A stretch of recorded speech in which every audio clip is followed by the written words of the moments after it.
तो आज है 2 फरवरी 2026 और आज की मुरली की शुरुआत होती है शिव भगवानुवाच से। शिव भगवानुवाच, मीठे बच्चे तुम मुझे याद करो और प्यार करो, क्योंकि मैं ही तुम्हें सदा सुखी बनाने आया हूँ। प्रश्न, जिन बच्चों से गफलत यानी गलती होती रहती, उनके मुख से कौन से बोल अपने आप ही निकल जाते? उत्तर, तकदीर में होगा वो मिल जाएगा, स्वर्ग में तो जाएंगे ही। बाबा कहते हैं ये बोल पुरुषार्थी बच्चों के नहीं है, ऊंच मर्तबा पाने का ही पुरुषार्थ करना है। जब बाप आए हैं ऊंच मर्तबा देने, तो गफलत मत करो। गीत है बचपन के दिन भुला न देना, आज हंसे कल भुला न देना। क्योंकि जब हम बाबा के घरों में आते हैं ना, तब हम बहुत थोड़े कष्ट में होते हैं, कुछ ना कुछ तो होता ही है। फिर बाबा से हमें प्राप्ति होती है, लेकिन हमें कभी भी वो वाले दिन भुलाने नहीं है, क्योंकि हमें औरों को भी भगवान का बनाना है। ओम शांति। मीठे मीठे रूहानी बच्चों ने गीत की लय का अर्थ समझा। अभी जीते जी तुम बेहद के बाप के बने हो, सारा कल्प तो हद के बाप के बने हो। सिर्फ अभी तुम ब्राह्मण बच्चे बेहद के बाप के बने हो। तुम जानते हो बेहद के बाप से हम बेहद का वर्षा ले रहे हैं। अगर बाप को छोड़ा तो बेहद का वर्षा नहीं मिल सकेगा। बस तुम समझाते हो, परंतु थोड़े में तो कोई राजी नहीं होता। मनुष्य धन चाहते हैं, धन के सिवाय सुख हो नहीं सकता। धन भी चाहिए, शांति भी चाहिए, निरोगी काया भी चाहिए। तुम बच्चे ही जानते हो दुनिया में आज क्या है, कल क्या होने वाला है। विनाश सामने खड़ा है और कोई की बुद्धि में ये बातें नहीं है। अगर समझें भी विनाश खड़ा है तो करना क्या है ये भी किसी को पता नहीं। आज हम उस 2026 में उस घड़ी में बैठे हैं जहां तक केवल ब्रह्मा कुमारियां नहीं, संसार के प्रत्येक एजुकेटेड आत्मा जो है, साइंटिस्ट है, बड़े बड़े बुद्धिजीवी लोग हैं, वो ये बात कह रहे हैं कि इंसान जिस तरीके से चला है ना, जैसे उसने जंगल खत्म कर दिए और कर रहा है, जैसे उसने प्रकृति पेड़ पहाड़ को खत्म कर दिया और वो कर रहा है, जिस प्रकार वो लोगों का शोषण कर रहा है, भ्रष्टाचार कर रहा है, पापाचार, अत्याचार, दुराचार बढ़ते जा रहे हैं, और पॉल्यूशन है, ग्लोबल वार्मिंग है, इस हिसाब से ये दुनिया ज्यादा समय की, ये सब बोल रहे हैं। बाबा ने कितनी सुंदर बात कही। ये वो समझते भी हैं कि विनाश सामने खड़ा है, लेकिन अब करना क्या है ये किसी को मालूम नहीं है। एरोप्लेन में जो लोग जाते हैं तो उनको बैठने सारी पहले बता दिया जाता है कि अगर थोड़ी सी भी कुछ गड़बड़ी हुई ना अंदर, तो ये मास्क है ऑक्सीजन वाला, तो ये लगा लेना। तो पहले से सेफ्टी के साधन होते हैं। जो ऊपर पहाड़ों पर जाते हैं, होते हैं ना नौजवान, तो ऊपर जाते हैं, फिर ऊपर जाकर के नीचे की तरफ एरोप्लेन में जाते हैं, फिर नीचे की तरफ पैराशूट के साथ आते हैं, है ना। तो उन लोगों को भी बताया जाता है कि आपके पास ये सेफ्टी के लिए है। जो लोग सागर में गोता खाने के लिए जाते हैं उनको भी बताया जाता है कि आपके पास ये सेफ्टी के लिए है। संसार को पता है कि भाई कलयुग है, घोर कलयुग है, बहुत बुरी दुनिया, बहुत बुरी दुनिया, लेकिन सेफ्टी के लिए करना क्या है ये किसी को भी पता नहीं है। तो आपको तो पता है योग करना है, मेडिटेशन करना है, ज्ञान से गुणों से अपने आप को भरपूर करना है, तब सेफ रहेंगे हम। तुम बच्चे समझते हो कभी भी लड़ाई लग सकती है, थोड़ी चिंगारी लगी तो भभट मच जाने में देरी नहीं लगती है। बच्चे जानते हैं ये पुरानी दुनिया खत्म हुई क्यों, इसलिए अब जल्दी ही बाप से वर्षा लेना है। बाप को सदैव याद करते रहेंगे तो बहुत हर्षित रहेंगे। देह अभिमान में आने से बाप को भूल फिर दुख उठाते हो। जितना बाप को याद करेंगे उतना बेहद के बाप से सुख उठाएंगे। यहाँ तुम आए हो लक्ष्मी नारायण बनने। राजा रानी का और प्रजा का नौकर चाकर बनना, इसमें बहुत फर्क है। अभी का पुरुषार्थ फिर कल्प कल्पांतर के लिए कायम हो जाता है। पीछे लास्ट में सबको साक्षात्कार होगा कि हमने कितना पुरुषार्थ किया। अब भी बाप कहते हैं अपनी अवस्था को देखते रहो। मीठे से मीठा बाबा जिससे स्वर्ग का वर्षा मिलता है, हमें कितना याद करना चाहिए? तुम्हारा सारा मदार ही याद पर है, योग पर है। जितना याद करेंगे उतना खुशी भी रहेगी, समझेंगे अब नजदीक आकर पहुंचे हैं। कोई थक भी जाते हैं, पता नहीं मंजिल कितनी दूर है। पहुंचे तो मेहनत भी सफल हो। अभी जिस मंजिल पर तुम जा रहे हो ना, दुनिया नहीं जानती। दुनिया को ये नहीं पता कि भगवान किसको कहा जाता है। कहते हैं भगवान, और फिर कह देते हैं ठीक कर भीतर सब में है। अभी तुम बच्चे जानते हो कि हम बाप के बन चुके हैं। अब बाप की ही मत पर चलना है। भल विलायत में भी हो, वहां भी रहते सिर्फ बाप को याद करना है। तुमको श्रीमत मिलती है, आत्मा तमो प्रधान से सतो प्रधान, सिवाय याद के हो न सके। तुम कहते हो बाबा हम आपसे पूरा वर्षा लेंगे, जैसे हमारे मम्मा बाबा वर्षा लेते हैं ना, हम भी पुरुषार्थ कर उनकी गद्दी पर जरूर बैठेंगे, माना लक्ष्मी नारायण की संतान बनेंगे हम। ऐसा लक्ष्य होना चाहिए। मम्मा बाबा राज राजेश्वरी बनते हैं तो हम भी बनेंगे। बनेंगे? हाँ जी या ना जी? हाँ जी। हाँ जी? हाँ जी। हाँ जी। पता नहीं, हाँ जी सुना नहीं। ढूंढ रहे हैं। माना कल कुछ तो दिख रहा था, आज तो कुछ ही नहीं दिख रहा था। आज सिर्फ बाबा दिख रहे थे। आज तो शिव बाबा दिख रहे थे, डोगी की आवाजें सुन रहे थे, ये हो रहा था। चल रहे थे, बादलों की दुनिया में चल रहे थे, सूक्ष्म लोक में चल रहे हैं। कितना अच्छा विचार है, बहुत अच्छा विचार है, सही कहा।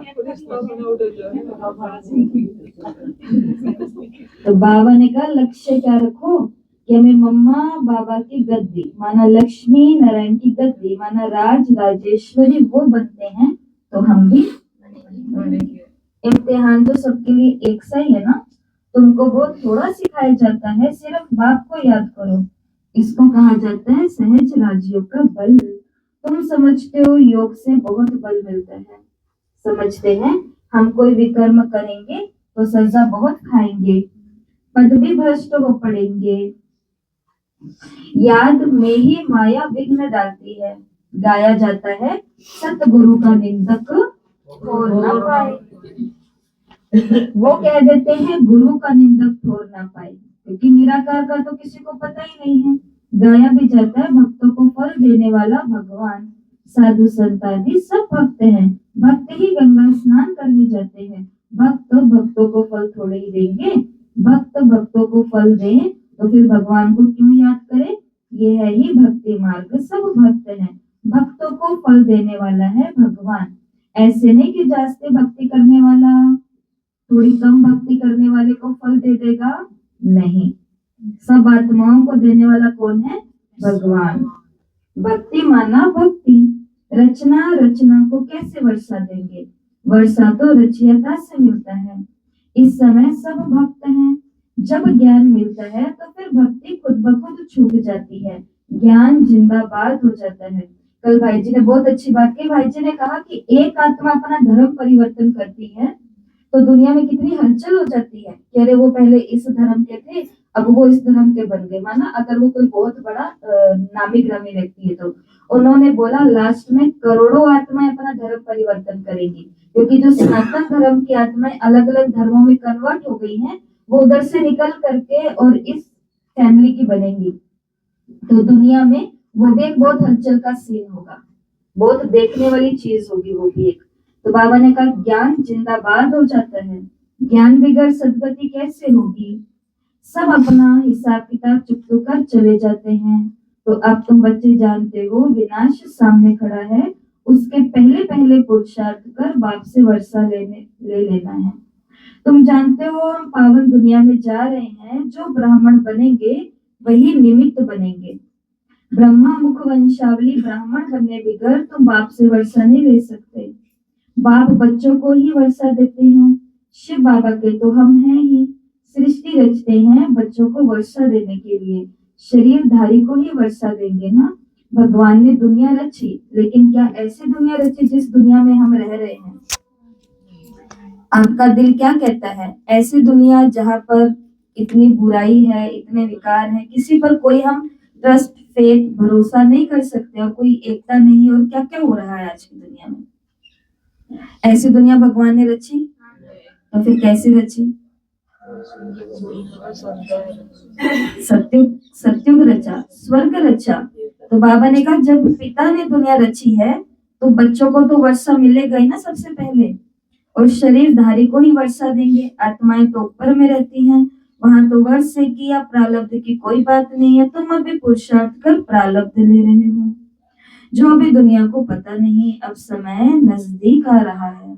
बॉम्ब्स कोई रखने के लिए नहीं बनाई हैं, तैयारियां हो रही है। अभी बाप हमको फरमान करते हैं, मुझे याद करो। अब ध्यान से सुन लेना। बाप फरमान, फरमान का मतलब क्या होता है? ऑर्डर दे दिया भगवान ने, आज्ञा। अब बाप फरमान करते हैं, मुझे याद करो, नहीं तो पिछाड़ी में बहुत, आज बाबा ने कहा पिछाड़ी में बहुत रोना पड़ेगा। स्टूडेंट रोता है ना रिजल्ट आने पर कि काश थोड़ा और पढ़ लेता, ना जाता वहां पर, ना करता ये, अरे ना करती मैं ये। तो लेकिन उस पढ़ाई में तो चांस मिलते हैं, इधर चांस नहीं है, नहीं तो पिछाड़ी में बहुत पछताना पड़ेगा। राज विद्या के इम्तिहान में कोई पास होते हैं तो जाकर डूब मरते हैं गुस्से में। यहाँ तो गुस्से की कोई बात नहीं है। उस पढ़ाई में तो खुद का नुकसान कर लेते हैं, नंबर कम आ गया, जो भी हो गया। इस पढ़ाई में फेल हो जाएंगे तो क्या नुकसान करेंगे खुद का, क्योंकि सभी आत्माओं को तो उस समय जाना ही होगा। बाबा ने कहा पिछाड़ी में तुमको बहुत साक्षात्कार होंगे, क्या क्या हम बनेंगे सबको पता पड़ जाएगा। बाप का काम है पुरुषार्थ कराना। बच्चे कहते हैं बाबा हम कर्म करते हुए याद करना भूल जाते हैं। कोई फिर कहते हैं, देखो कई तो ऐसे हैं जो कहते हैं हम कर्म करते भूल जाते हैं, ये फिर भी मानने योग्य है। लेकिन कई फिर कह देते हैं हमें तो याद करने की फुर्सत ही नहीं मिलती। तो बाबा कहेंगे अच्छा समय निकाल करके याद में बैठो। इतने बिजी एक इंसान जो संसार को जगा रहा है, समाज सेवा कर रहा है, जानवरों की सेवा कर रहा है, प्रकृति की सेवा कर रहा है, उसको भी टाइम मिल रहा है अपना कुछ कुछ करने के लिए। और हम केवल अपनी चार दीवारी और अपने 2 4 10 लोगों के लिए कमा रहे हैं, धमा रहे हैं, उनको संभाल रहे हैं, वही घर का काम कर रहे हैं, रोज रोज एक ही तो काम कर रहे हैं। और उसके लिए भी हम भगवान को क्या बोल देते हैं कि आपको याद करने का मेरे पास मन तो बहुत करता है मेडिटेशन करने का, लेकिन टाइम नहीं है। टाइम तो किसी के पास नहीं। हम आजकल सोचते हैं कि 24 घंटे तो बहुत कम है, 2 3 घंटे और ज्यादा होते तो एक और जगह सेवा कर लेते, कुछ और कर लेते। टाइम कहाँ है, हमें खुद ही नहीं पता चल रहा कि सुबह कब होती है, रात कब होती है। एक पाँव इधर होता है तो दूसरे की तैयारी होती है, फिर तीसरा पाँव है नहीं, वो पता नहीं कहाँ से आ जाता है, तो उधर भी। और इस बीच में हम ऐसा नहीं बोल सकते कि हमें भगवान को याद करने की फुर्सत नहीं है। भगवान ने कहा टाइम निकालो। और देखो इतने बिजी शेड्यूल में अगर अभी अभी कोई हमें कह दे कि आपको आना है और आपको है ना, आपको गले में माला हम पहनाएंगे, आपका स्टेज पर सम्मान करेंगे, क्या वो बिजी व्यक्ति नहीं पहुंचेगी? नहीं पहुंचेगा या नहीं पहुंचेगी? जरूर पहुंचेंगे। समय निकला ना, घर में कोई बीमार हो गया, कोई हताश हो गया, कुछ हो गया, मेडिटेशन नहीं, उनको खुश करने के लिए समय निकलेगा। बाबा ने कहा अब किसको खुश करना है?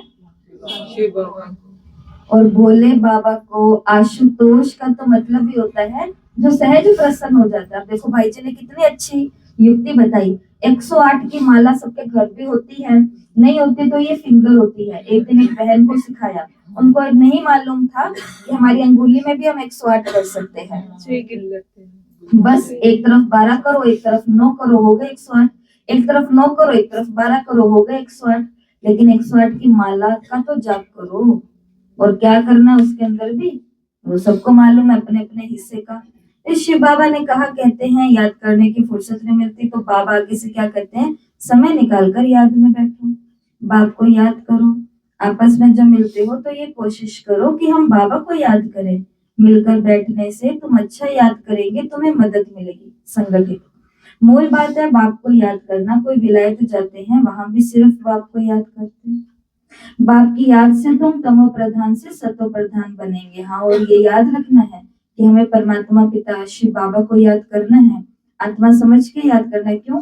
उसके लिए नहीं, इसके लिए नहीं, अपनी आत्मा स्वयं जो तमो प्रधान बन चुके हैं उसको सतो प्रधान बनाने के लिए।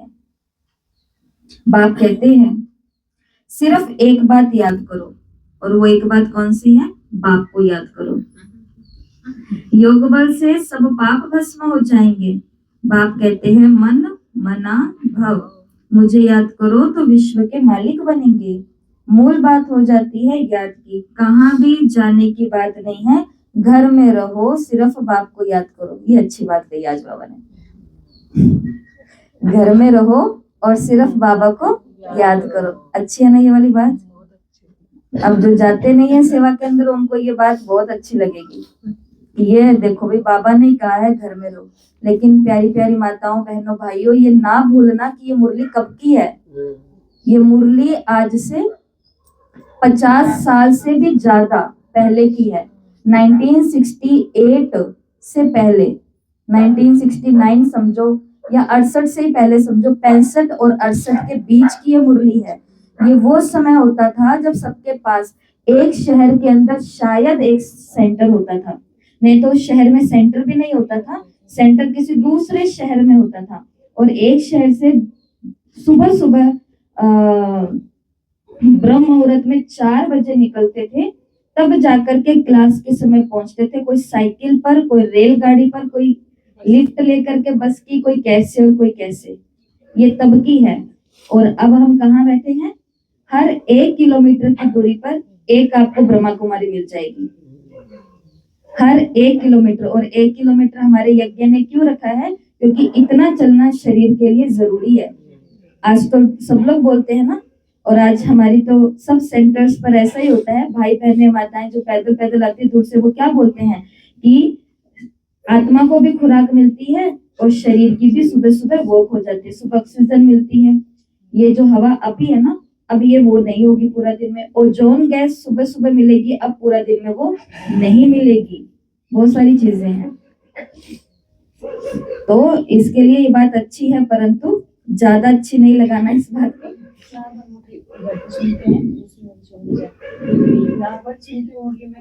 पूरा दिन होता है यहाँ मुरली याद समझ में नहीं थी, और यहाँ से 1 घंटा सुनते थे पूरा दिन। अंदर पॉइंट्स रहते हैं, संगठन भी होता है ना। और कल की मुरली में एक लाइन मिस हो गई थी, जो कल संडे की मुरली उधर हुई है, उसमें एक लाइन उसके अंदर, इसके अंदर प्रिंट नहीं हुई है वो, लेकिन वो लाइन हमने पढ़ी थी सुबह सुबह वहां जाने से पहले ना, फेरी में जाने से पहले। तो घर आके मैंने रीचेक किया मोबाइल के अंदर, तो उसमें वो लाइन है पर प्रिंट नहीं हुई है। वो लाइन बहुत अच्छी थी, आपकी बात को कंप्लीट करूंगी। उसमें ये बात बाबा ने कल की मुरली में तीसरे पन्ने पर ये बात थी कि तुम मैं और मेरा पर भाषण करते हो, क्लास बहुत अच्छी कराते हो। अगली लाइन ये थी कि बाबा भी क्लास सुनते हैं। अगली लाइन ये थी, और ये प्रिंट नहीं हुई है, लेकिन ये मैं पढ़ के आई थी सुबह, और घर जाके फिर से चेक किया कि हाँ ये लाइन है मोबाइल के अंदर, पर इस पन्ने पर नहीं आई है। तो ये पन्ने भी शरारत कर देते हैं, बताओ। ऐसा हो जाता है। तो कहने का भाव ये है, अभी यहाँ पर कौन है? केवल आप और हम नहीं, आत्माएं। यहाँ पर वो अदृश्य सत्ता सर्वशक्तिवान होता है, ना केवल मुरली क्लास में। लेकिन बाबा ने कहा तुम भाषण भी करती हो ना, वो भाषण सिर्फ लोग, जनता नहीं सुनती है, वो कौन सुनता हूँ? बाबा कहते मैं भी सुनने के लिए आता हूँ कि भाषण में क्या क्या कहती हो और फिर पूरा दिन क्या करती हो, कैसे कैसे रास्ते से आ रही है। इसके लिए हमको ये क्लास की मुरली याद रहने का एक कारण ये भी है। रशिया से एक भाई आए थे अपने माउंट आबू में, बहुत समय पहले की बात है, बताया था सबको 2-3 दिन पहले। तो उनके पास एक मशीन थी, वो साइंटिस्ट थे बहुत बड़े। उस मशीन के अंदर क्या होता है कि वाइब्रेशन कैच होते हैं, उस स्थान की कितनी प्योरिटी है और कितनी अपवित्रता है, लो फ्रीक्वेंसी है। तो जैसे वो आबू के अंदर आए और नक्की लेक के पास आए, नीचे से घूमते घूमते ऊपर नक्की लेक के पास आए। नक्की लेक के पास जो उनका वो यंत्र था, तो उसकी फ्रीक्वेंसी हमेशा वो 10 और 20 पर ही रहती थी, अभी तक जहां जहां वो गए थे इंडिया के धार्मिक स्थानों पर। लेकिन नक्की लेक के पास पहुंचते ही उनकी वो जो मीटर था उसके अंदर वो 100 को पार कर गया कि यहाँ के नजदीक तो बहुत ही ज्यादा प्योरिटी है, मतलब बहुत ही पॉजिटिव वाइब्रेशन है, फ्रीक्वेंसी बहुत हाई हो गई। फिर उनको किसी ने बताया कि ये ब्रह्मा कुमारी सेंटर है, पवित्र बनो योगी बनो पांडव भवन। तो वहां पर एंटर हुए तो वहां पर 4 धाम की यात्रा करते करते हजारों के ऊपर वो पहुंच गया उसका मीटर फ्रीक्वेंसी। और फिर बाद में था बाबा मिलन का समय, तो दादी के तन में बाबा आए, ओम शांति भवन। और इधर दादी के तन में बाबा आए और उस समय उसने अपनी मशीन ऑन की और मशीन ऐसे कंपन करनी स्टार्ट हो गई। मशीन फ्रीक्वेंसी नहीं ले पाई क्योंकि उस समय कौन आया था, पवित्रता का सागर आया था। कोई मशीन थोड़ी ना माप सकती है पवित्रता कितनी है। तो क्लासेस में पहुंचना जरूरी इसलिए हो जाता है, केवल शब्द नहीं सुनने, वो तो इधर आ जाएंगे फोन के अंदर। वहां पर हम वाइब्रेशन ऊर्जा लेने के लिए आते हैं, चाहे वो भोग के द्वारा हमें मिलती है, चाहे वो बहनों की पवित्र दृष्टि के द्वारा मिलती है, चाहे उस पवित्र स्थान के द्वारा मिलती है, और बाबा की उपस्थिति के द्वारा मिलती है। बाबा ने कहा घर में रहो सिर्फ याद करो, ये मजबूरी भी कभी कभी हो जाती है, लेकिन अगर पवित्र नहीं बनेंगे तो याद नहीं कर सकेंगे। ऐसे थोड़ी है कि सब आकर के क्लास में पढ़ेंगे, मंत्र लिया फिर भले कहीं भी चले जाओ। सत्व प्रधान बनने का रास्ता तो बाप ने ही बतलाया है। यूं तो सेंटर पर आने से नई नई पॉइंट सुनते रहेंगे। अगर किसी कारण से नहीं आ सकते, और कारण बाबा ने कुछ बता दिया है, बरसात पड़ जाती है या कर्फ्यू लग जाता है, कर्फ्यू उस समय नहीं आना बाबा ने कहा है। कोरोना आ जाता है। कोविड आ कोरोना आ जाते, सही है, कोई बाहर नहीं निकल सकते तो फिर क्या करेंगे। बाप कहते हैं कोई हर्जा नहीं, ऐसे नहीं कि शिव के मंदिर में लोटी चढ़ानी ही पड़ेगी। कहाँ भी रहते तुम याद में रहो। हमें भगवान ने बहुत अच्छा कर्म योग भी सिखाया है। चलते फिरते याद करो, औरों को यही कहो कि बाप को याद करने से विकर्म विनाश होंगे, तुम देवता बन जाएंगे। अक्षर 2 ही है, बाप रचता से वर्षा लेना है। रचता एक ही है, वो कितना सहज रास्ता बताते हैं। बाप को याद करने का मंत्र मिल गया। बाप कहते हैं ये बचपन भूल नहीं जाना, आज हंसते तो कल रोना ना पड़े। अगर बाप को भूले तो बाप से वर्षा पूरा लेना चाहिए। ऐसे बहुत है कहते हैं स्वर्ग में तो जाएंगे ना, बाकी तकदीर। बाबा ने कहा उनको कोई पुरुषार्थी नहीं कहेंगे, मनुष्य पुरुषार्थ करते हैं ऊंच मर्तबा पाने के लिए। अब जबकि बाप से ऊंच मर्तबा मिलता है तो गफलत क्यों करनी चाहिए। मर्तबा किसको बोलते हैं, पोजीशन। स्कूल में जो नहीं पढ़ेंगे वो फिर पढ़े हुओं के आगे भरी ढोएंगे। बाप को पूरा याद नहीं करेंगे तो प्रजा में जाकर नौकर चाकर बनेंगे। इसमें खुश होना चाहिए नहीं, इसमें खुश थोड़ी होना चाहिए। बच्चे सन्मुख रिफ्रेश होकर के जाते, कई बांधेलियां हैं, हर्जा नहीं है। बाप को घर पे याद करते रहे। जिनके पति पिटाई करते हैं, पीटते हैं कि तुम्हें सेंटर नहीं जाना, उनको बाबा ने कहा है कि घर पे कर लो। यहाँ पर है कोई जिसको पिटाई पड़ती है, सेंटर जाओगे तो पिटाई करूंगा घर आके, वो कहेंगे अच्छा 2 हाथ आपको है ना तो 2 हाथ मेरे को भी है। आप गए ना उस दोस्त के पास तो फिर मैं भी पिटाई कर दूंगी। आजकल कुमार खा आजकल कोई नहीं, डरते हैं और डर के रहना जरूरी है। इसको कुछ नहीं बोलना, नहीं तो रोटी नहीं पका के देगी। इसको कुछ नहीं बोलना, नहीं तो कपड़े नहीं धो के देगी, प्रेस नहीं करके देगी, बच्चों को नहीं संभालेगी। तो इसके लिए अभी वो समय बहुत कम लोगों के लिए है, बहुत बहुत बहुत कम। लेकिन अगर वो बांधेली आत्मा भी जबरदस्त पुरुषार्थ करती है तो हमने देखा है अपनी आंखों से कि उनके भी सारे बंधन टूट जाते हैं, सब बंधन टूट जाते हैं। बाबा ने कहा कितना समझाते हैं कि मौत सामने खड़ा है, अचानक लड़ाई शुरू हो जाएगी। देखने में आता है लड़ाई जैसे कि छिड़ी की छिड़ी। याद होएगा ना पिछले साल मई के अंदर कुछ हुआ है, हमारे मई का ही महीना था, भारत और पाकिस्तान का युद्ध बस छिड़ ही गया था। सब लोग कैसे हो गए थे, हे भगवान हे प्रभु, जो जिसको करता है वो उसकी शरण में जाके बैठ गया था। हाँ, अपने पास पास लोगों के फोन भी आने लग गए थे कि हमने सुना कि आपके नजदीक ही आकर के वो मिसाइल और वो कुछ कुछ क्या होता है ड्रोन, तो वो गिरे कॉलेज हैं। में था टाउन वाले। देखो उस समय किसी को याद आया कि थोड़ा ये कर लूं, थोड़ा वो कर लूं, थोड़ा क्या क्या कर लूं।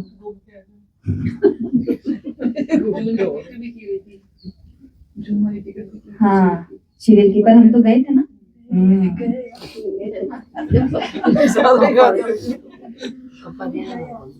देखो देखने में आता है कि लड़ाई छिड़ी की छिड़ी, रेडियो में भी सारा मालूम पड़ जाता है।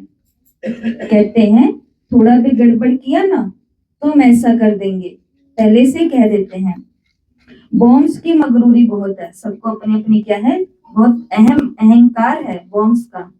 बाप कहते हैं बच्चे अर्जुन योगबल में तो होशियार हुए नहीं है, लड़ाई लग जाए ऐसा ड्रामा अनुसार होगा ही नहीं। बच्चों ने पूरा वर्षा ही नहीं लिया, अभी पूरी राजधानी स्थापना नहीं हुई है, थोड़ा टाइम चाहिए।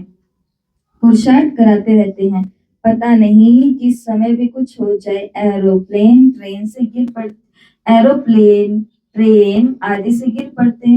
मौत तो आज कितना सहज खड़ा है, धरती हिलती रहती है, सबसे जास्ती काम धरती को करना है, अर्थक्वेक को। ये हिले तब सारे मकान आदि गिरे। मौत होने के पहले भगवान से पूरा वर्षा लेना है, इसलिए बहुत प्यार से बाप को याद करना है। स्वार्थ से याद नहीं करना भगवान को, डर से भी याद नहीं करना भगवान को कि भैया आज ये वार है, व्रत रखना है, आज ये है, चढ़ावा चढ़ाना है, आज ये है, वहां पर ये करके आना है, नहीं तो भगवान रुष्ट हो जाएंगे। डर डर के नहीं करना। और दूसरा क्या बताया, स्वार्थ से नहीं करना और नेम से भी नहीं करना।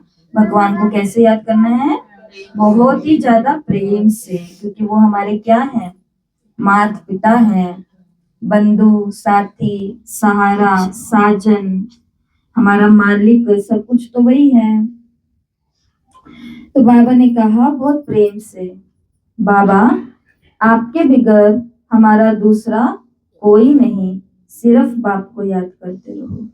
इतना सहज रीति, जैसे छोटे छोटे बच्चों को बैठ के समझाते हैं ना, और कोई तकलीफ नहीं देता हूँ, सिर्फ याद करो और काम चिता पर बैठ, जो जल मरे हो ना, अब ज्ञान चिता पर बैठकर पवित्र बनो। तुमसे पूछते हैं तुम्हारा उद्देश्य क्या है, ब्रह्मा कुमारी बहनों से पूछते हैं कि भाई आपका उद्देश्य क्या है।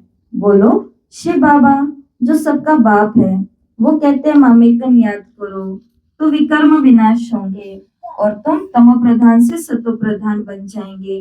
कलयुग में तो सब तमो प्रधान है, सर्व का सदगति दाता एक ही है। अब बाप कहते हैं सिर्फ मुझे याद करो तो कट उतर जाएगी।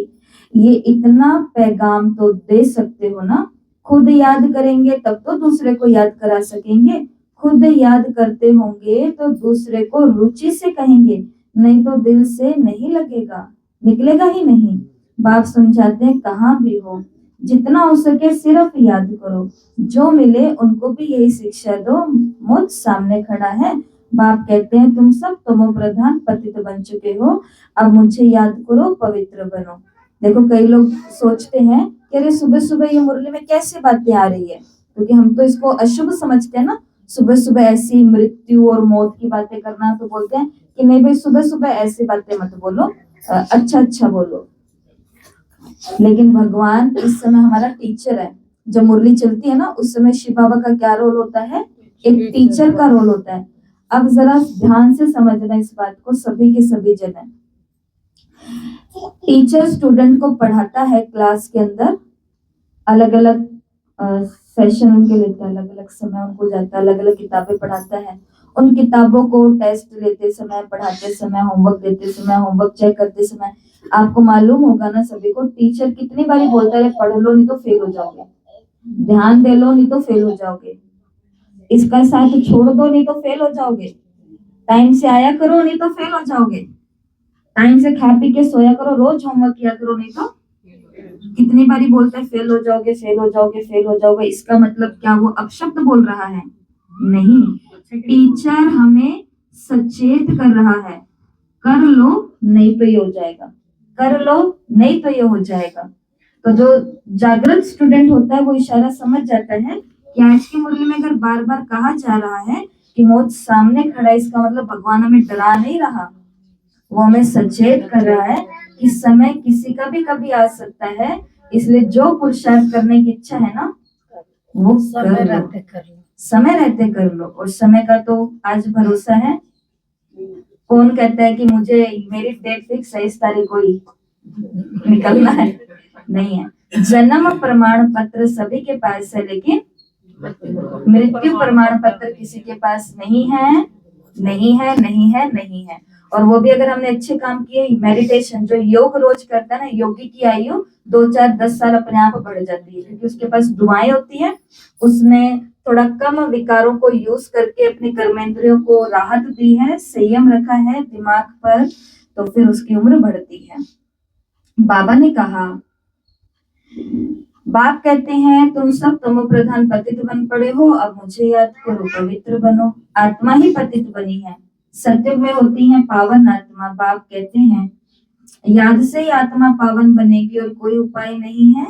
ये पैगाम सबको देते जाओ तो बहुतों का कल्याण भी करेंगे और कोई तो तकलीफ नहीं देते हैं। सब आत्माओं को पावन बनाने वाला पतित पावन बाप है। सबसे उत्तम से उत्तम पुरुष बनाने वाला वो एक ही बाप है। जो पूज्य थे वो पुजारी बने हैं। रावण राज्य में हम पुजारी बने हैं, राम राज्य में हम पूज्य थे। अब रावण राज्य का अंत है, इसलिए बाप को याद करो। औरों को भी रास्ता बताना है, बुढ़ियों की भी सर्विस करनी चाहिए। बाबा ने कहा माताएं घर पे बैठती है अकेली अकेली, बाबा ने कहा उनकी भी क्या करो, सेवा करो कि माता जी आप चलो हमारे साथ सेवा के अंदर, क्या कर रहे हो घर पे। तो बुढ़ियों की भी सेवा करनी है, मित्र संबंधियों को भी संदेश देना है। सत्संग मंदिर आदि अनेक प्रकार के हैं, तुम्हारा तो एक ही प्रकार का है, सिर्फ बाप का परिचय देना है। शिव बाबा कहते हैं मामेकम याद करो तो स्वर्ग का मालिक बनेंगे। निराकार शिव बाबा सर्व का सदगति दाता है। बाबा आत्माओं को कहते हैं, आज की मुरली में कितनी बारी बाबा एक एक बात बार बार बोल रहे हैं, मुझे याद करो तो तुम तमो प्रधान से सतो प्रधान बन जाएंगे। ये तो सहज है ना किसी को भी समझाना। बुढ़िया भी सर्विस कर सकती है। यहाँ पे कोई बूढ़ी माता तो नहीं बैठी ना? कोई है जो कहता है कि मैं बूढ़ी हूँ? कोई माता कभी खुद को बूढ़ी कहेगी? 16 साल का जवान बजे यहाँ फेरी में सारा। ऐसे तो बाबा ने कहा है कि तुमको कभी भी खुद को समझना ही नहीं है। हमारे दादी जानकी 104 साल के थे, हमारे दादी रतन मोहिनी 100 इयर्स के थे, 100 साल के थे। लेकिन वो उनसे उनकी उम्र पूछते थे ना कि दादी मतलब आप कितने साल के हो, तो जानकी दादी बोलते थे कि मैं इतने साल की जवान हूँ, माना मैं 102 साल की जवान हूँ, मैं 103 साल की जवान हूँ। और उन्होंने केवल बोला नहीं, 104 साल की उम्र तक उन्होंने कितने हजारों के किलोमीटर यात्रा कर ली थी विदेशों की। मतलब उस एक साल के अंदर 104वां साल जो था ना जब दादी ने शरीर छोड़ा है, उस एक साल के अंदर भी दादी ने, अगर मैं गलत नहीं हूं तो 3 या 30 या 13 ऐसा कुछ फिगर था, इतने हजार किलोमीटर विदेश से इंडिया, इंडिया से विदेश, विदेश से इंडिया, इंडिया से विदेश, अलग अलग प्रोग्राम में दादी को बुलाते थे, वहां जाते थे, बाबा का परिचय देना, ये करना, देश के अंदर भी अलग अलग स्थानों पर जाना। लेकिन फिर भी बाबा ने ये बात आज बुढ़ियों को सर्विस करने क्यों कहा? क्योंकि बाबा ने पहले याद कर लिया कि बुढ़ियों की सर्विस करनी है। तो बूढ़ी माता की क्या करेगी? सेवा करेगी। कि भाई वो कहेगी देखो मेरे को भी तो देखो, बेटा बहू पोता पोती मेरे पास भी तो है, मैं भी तो घर का सब कुछ संभाल रही हूँ ना, कर रही हूँ, लेकिन देखो रोज सेंटर पर जाती हूँ, कम से कम अपने लिए तो कुछ करेगी, इनके लिए सारी जिंदगी करते रहेंगे। तो वो अपने जैसा औरों को भी बनने की शिक्षा दे सकती हैं। बुढ़ियों की भी सर्विस करनी है। मूल बात ये है, शादी मुरादी कहाँ पर भी जाओ, कान में ये बात सुना दो। शादियों में जाते हो, मुरादी में जाते हो, केवल घरों की बातें नहीं करनी है, वो आयो, वो कोनी आयो, ई आयो, भी आयो, की आयो, ऐठे बैठे कहते जो भी करते ऐसे बैठो, उठे बैठो, की करिए, तुसी करिए, वो करिए, वो करिए, जो भी है, केवल ये रुचि नहीं लेनी। अब हम फरिश्तों को धीरे से उनके कान में जो सुनने वाला है, जिसने आपको बताया ना मेरे घर में प्रॉब्लम चल रही है, उसके कान में धीरे से बता दो, योग बता रही हूँ, डेली ये योग करना, मुरली भेजूंगी, डेली मुरली सुनना, फिर धीरे धीरे आपको सारी बातें समझ में आएगी। बाबा ने कहा शादी मुरादी कहाँ पर भी जाओ ना, कान में धीरे से ये बात सुना। गीता का भगवान कहते हैं मुझे याद करो, इस बात को सब पसंद करेंगे और जास्ती बोलने की दरकार, ज्यादा बोलने की दरकार नहीं है। लहसुन प्याज छोड़ना है, रोज सुबह 4 बजे उठना है, रोज सेंटर जाना है और फिर भोग लगाना भी, हम तो सेवा भी करते हैं, हम तो ये भी देते हैं, हम तो वो भी करते हैं। बाबा ने कहा ज्यादा उनको ज्यादा नहीं बताना, अभी तो बिल्कुल छोटा सा बेबी है वो, सिर्फ उनके लिए उनको बताओ। भाग जाते हैं, उनको भगवान से थोड़ी ना प्याज, उनको लहसुन से प्याज है। लहसुन से प्याज नहीं, लहसुन से प्याज सारा बात ना भगवान के लिए। मेरे को तो बहुत हंसी आती थी, पर अब तो मैं थोड़ी बड़ी हो गई तो ऐसे बोलती नहीं हूँ, पहले तो मैं बोल देती थी। दीदी और के साथ सेवा पे जाते थे, इधर उधर परिवारों में जाते थे और बोलते थे हमने सुना यहाँ लहसुन प्याज छोड़ना पड़ेगा, तो हमने कहा कि तो फिर क्या हो गया, आपने भगवान को कहा कि तो एक बार दिख तो सही, मैं सब कुछ छोड़ने को तैयार हूँ, और वे लहसुन प्याज बीच में आके खड़े हो गए आपके। भगवान से ज्यादा प्यार है कि लहसुन प्याज से ज्यादा प्यार है? तो आत्माओं की स्थिति तो ऐसी है। हाँ, टाइम नहीं वेस्ट होता और ना बर्तन खराब होते हैं, ज्यादा कुछ नहीं होता। बाबा ने तो बाबा ने कहा सिर्फ तो तुमको बाप का पैगाम देना है कि बाप कहते हैं मुझे याद करो। अच्छा ऐसे समझो, भगवान प्रेरणा करते हैं, सपने में साक्षात्कार होते हैं, आवाज सुनने में आता है कि बाप कहते हैं मुझे याद करो, तो तुम तमो प्रधान से सतो प्रधान बन जाएंगे। तुम खुद भी सिर्फ ये चिंतन करो तो तुम्हारा भी बेड़ा पार हो जाएगा। हम प्रैक्टिकल में बेहद के बाप के बने हैं और बाप से 21 जन्मों का वर्षा ले रहे हैं, तो खुशी रहनी चाहिए। बाप को भूलने से सारी तकलीफ होती है।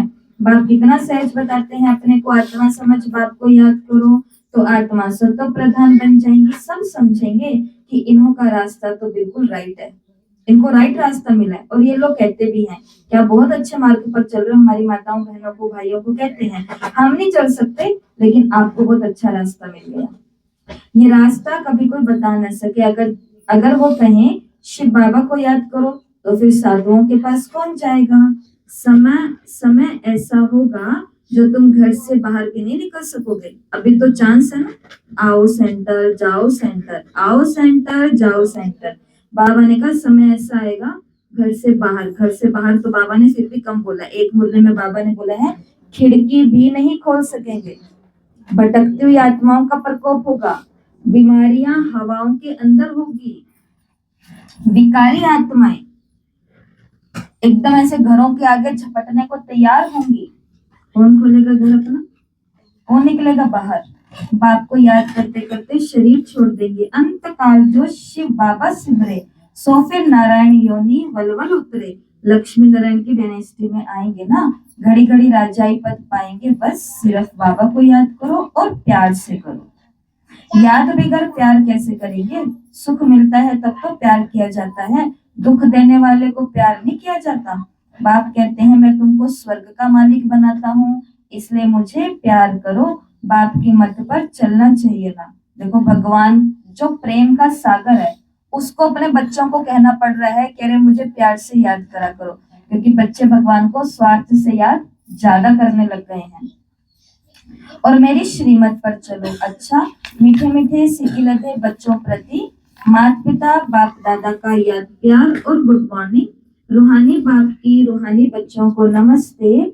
हम रूहानी बच्चों की रूहानी माता पिता बाप दादा को याद प्यार नमस्ते गुड मॉर्निंग ओम शांति। शुक्रिया बाबा शुक्रिया, वाह बाबा वाह। धारणा के लिए मुख्य सारा। पूरी मुरली में से 2 बातों पर आज हमें विशेष होमवर्क मिला है। पहला, खुशी में रहने के लिए याद की मेहनत करनी है। याद का बल आत्मा को सतो प्रधान बनाने वाला है और प्यार से एक बाप को याद करना है। दूसरा, ऊंचा मर्तबा पाने के लिए पढ़ाई पर पूरा पूरा ध्यान देना है। ऐसे नहीं कि जो तकदीर में होगा, गफलत छोड़कर पूरा वर्षा लेने का अधिकारी बनना है। ठीक है, और आज का हमें वरदान मिला, हर दिन की मुरली में हमें भगवान शिव वरदान देते हैं, तो आज का वरदान है, बहुत अच्छा वरदान है, खासकर परिवारों में रहने वाले तो बहुत ध्यान से सुन लेना इस बात को। हद की जिम्मेवारियों को हद की जिम्मेवारियों को बेहद में परिवर्तन करने वाले समृद्धि स्वरूप नष्टो मोहा भव। बाबा ने कहा नष्टो मोहा बनने के लिए सिर्फ अपने समृद्धि स्वरूप को परिवर्तन करो। मोह तब आता है जब ये समृद्धि रहती है कि हम गृहस्थी हैं, हमारा घर है, हमारा संबंध है। अब इस हद की जिम्मेवारी को बेहद की जिम्मेवारी में परिवर्तन कर लो। बेहद की जिम्मेवारी निभाएंगे तो हद की जिम्मेदारी तो अपने आप पूरी हो जाएगी, लेकिन यदि बेहद की जिम्मेवारी को भूल के सिर्फ हद की जिम्मेवारी निभाते हो तो उससे और ही बिगाड़ते हो, क्योंकि वो फर्ज मोह का मर्ज हो जाता है। आपको मालूम होगा महाभारत का युद्ध चल रहा है और धृतराष्ट्र, कौरवों के पिता धृतराष्ट्र, तो वो और उनके सामने कौन है जो उन्हें पूरा का पूरा वो सीन दिखाते हैं, संजय, जो जिनको दिव्य दृष्टि मिली हुई थी कि युद्ध के मैदान में कुरुक्षेत्र में क्या क्या हो रहा है, संजय सब कुछ उनको दृश्य बाय दृश्य बता रहा है। तो आगे वो क्या बोलते हैं संजय को कि मतलब कि संजय मैं कहाँ गलत हूँ, या हर माँ बाप बोलता है दुनिया में, मैं कहाँ गलत हूँ, अगर मैं मेरे बच्चों के लिए हस्तिनापुर को रख रहा हूँ तो ये तो मेरे बच्चों का हक है, ये तो मेरे 100 पुत्रों का अधिकार है, तो मैं गलत कहाँ पर हूँ, मैं तो एक पिता हूँ और पिता अपने सब बच्चों के लिए हक लेगा, फिर भी ये लोग ऐसा क्यों कर रहे हैं, पांडव या पांडु के जो पुत्र हैं ये सभी। तो आगे से तो धृतराष्ट्र संजय को बोलता है कि दुर्योधन जो है ना वो मेरा फर्ज है और मैं अपना फर्ज पूरा करूंगा। आगे से संजय ने क्या बोला, आगे से संजय ने बोला कि महाराज दुर्योधन आपका फर्ज नहीं, ये आपका मर्ज बन चुका है। मर्ज किसको बोलते हैं, रोग को। एक होता है बेटा बेटी पति पत्नी सास ससुर वगैरह वगैरह वगैरह की फर्ज पूरा करना, और एक होता है बुद्धि सारा दिन उनके ही इर्द गिर्द घूम रही है, खुद का शरीर खराब, खुद का टाइम, खुद का दिमाग सब कुछ उसमें लगा रहे हैं, और ऊपर से क्या आरोप लगा देते हैं, इनके कारण मैं तो ऐसा कर रहा हूँ, इनके कारण। तो वो फर्ज नहीं है, भगवान बोलते हैं कि वो क्या बन गया, तुम्हारे मन का रोग बन गया। तो दुर्योधन अपने पिता का फर्ज नहीं था, दुर्योधन एक रोग था जो उसके मन में बैठ गया था, इसलिए क्या हो गया, सर्वनाश हुआ ना। और उधर पांडु जो पिता है ही नहीं तो भी पांडवों की क्या हो गई, जीत हो गई, क्योंकि वो किसके सानिध्य में थे, भगवान के, पांडव पति के सानिध्य में थे। इसके लिए सभी परिवार में रहने वाले आज इस बात का फर्क जरूर महसूस करना कि अगर केवल हद की जिम्मेवारी निभाते हो ना और ये भूल जाते हो कि मेरे घर वाले आत्माएं हैं, आत्मा के लिए जो श्रेष्ठ है मुझे वो करना है, तो बाबा ने कहा फिर संभालने के बजाय और ही बिगड़ जाती हैं चीजें, क्योंकि वो फर्ज मोह का मर्ज हो जाता है। इसलिए अपने समृद्धि स्वरूप को परिवर्तन कर नष्टो मोहा बनो। नष्टो मोह का मतलब उनको राइट रॉन्ग सिखाओ, उसके बाद अब उनको करना ही रॉन्ग है तो वो जाने और उस आत्मा की कर्म जाने। अब योग करके उस आत्मा को शक्ति दो, अपना योग बढ़ाओ उसके लिए। स्लोगन है ऐसी तीव्र उड़ान भरो जो बातों रूपी बादल सेकंड में क्रॉस हो जाए। बातें सबके पास आती है, कई लोग हमको बोलते हैं दीदी आपको क्या पता हमारे ऊपर क्या बीत रही है, आपको पता है देवियों के ऊपर क्या बीतती है, वो किसी को नहीं पता, लेकिन बीतती सबके ऊपर है। विघ्न सबको आ रहे हैं, शारीरिक कष्ट, धन की बातें, लोगों की बातें, आलोचनाएं, आरोप, सबको सुनना पड़ता है। शायद वो जो फ्रंट में रहते हैं उनको ज्यादा सुनना पड़े, अच्छा बुरा, लेकिन बाबा ने कहा ये तो क्या है, बादल है, और उड़ान ऐसी भरो कि ये बातों रूपी बादल सेकंड में क्रॉस हो जाए। इसके लिए कल भी हमें बाबा ने बहुत अच्छी बात कही। कल बाबा आए हैं ना, तो बाबा ने बहुत अच्छी बात कही कि आपको संगम का समय श्रेष्ठ से श्रेष्ठ समय है, ये बीज बोने का समय है। संगम का समय, बीज बोने का समय है। इसलिए बाबा ने कहा अपने कर्तव्य के ऊपर ध्यान रखना है, बातों के ऊपर ध्यान उड़ो और उड़ाओ। और आज फरवरी के 2 तारीख के अव्यक्त इशारे हैं। अव्यक्त इशारों का टाइटल है एकता और विश्वास की विशेषता द्वारा सफलता संपन्न बनो। बाबा ने कहा किसी भी कार्य की सफलता की 2 श्रेष्ठ भुजाएं हैं, एक तो आपसी विश्वास और दूसरा एकता। जहाँ संगठित रूप में सभी की एकमत है, आपस में एक दो के प्रति विश्वास है, वहां सफलता गले का हार है। संस्कार भिन्न भिन्न है और रहेंगे भी, लेकिन अगर कोई का संस्कार टकराने वाला है तो दूसरा ताली ना बजावे, हर एक अपने को चेंज कर ले तो एकता कायम रह सकती है। ठीक है, ओम शांति। एकता और संगठन का ही महत्व बताया। विश्वास।